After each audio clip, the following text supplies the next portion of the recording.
My Lords, I'm delighted to follow the noble Lord Horam. I do support his idea of reducing the traffic around Parliament. I'm a little bit less sure about his idea of asking royalty to take over as the client. I think that really wouldn't do at all. And I'd like to congratulate the noble lady, the Leader of the House, for actually bringing this debate. And to show my gratitude, I'm going to say words that I thought I would never say in this Parliament. I fully support the government motion, and so I will not be voting for the amendment. I was a little bit iffy about clause 8, but my view is that we could probably, if we decide we don't want to come back, we can repeal the law. we have more debates and we can sort ourselves out. I'd like to make some wider points about this, because I feel that Parliament has become unstable, not just the physical structures, but the two-party system of government and opposition benches. I feel that there are signs of decay all around.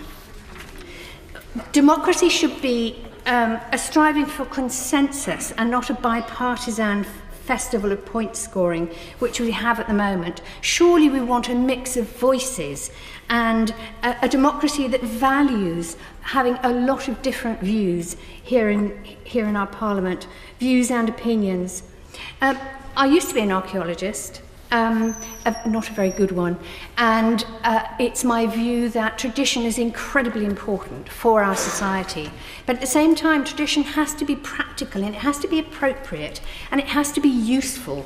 And since coming here, in spite of my respect for tradition, I have seen a lot of very silly conventions that I think could be swept away in a refurbishment of your lordship's house.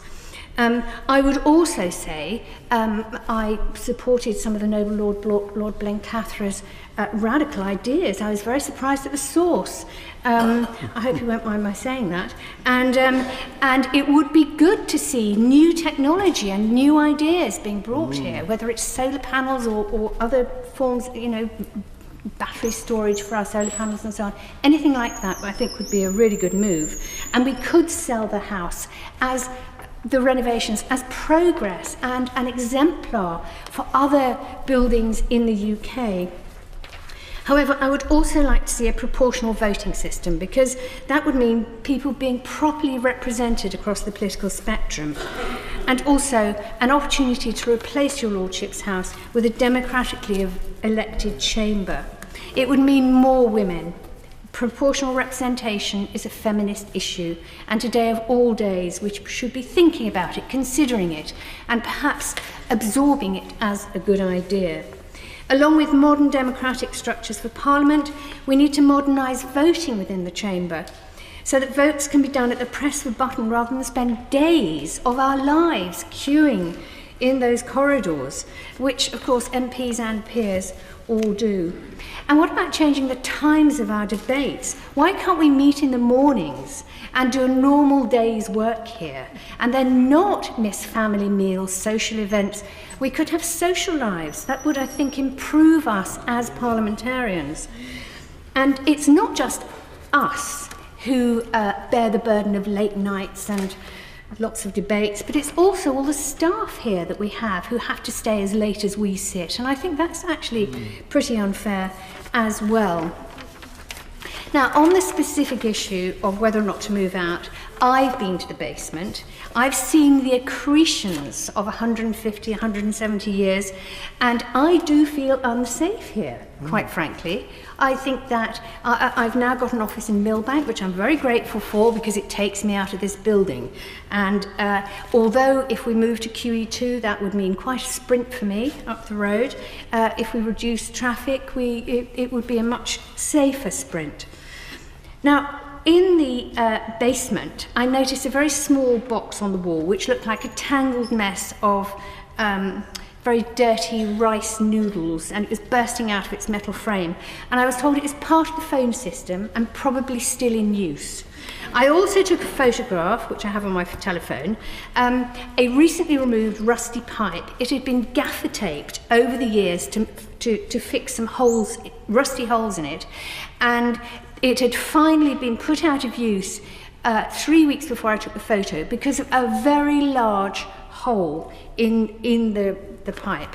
And it seems to me that that is probably indicative of an awful lot of the infrastructure in the basement. I think it's very concerning. Water pipes crisscross electrical cables, as we've heard from other noble peers, and I was told we have 27 people on 24-hour fire watch. Now that frightened me, and I hope it frightens some of the noble lords here as well.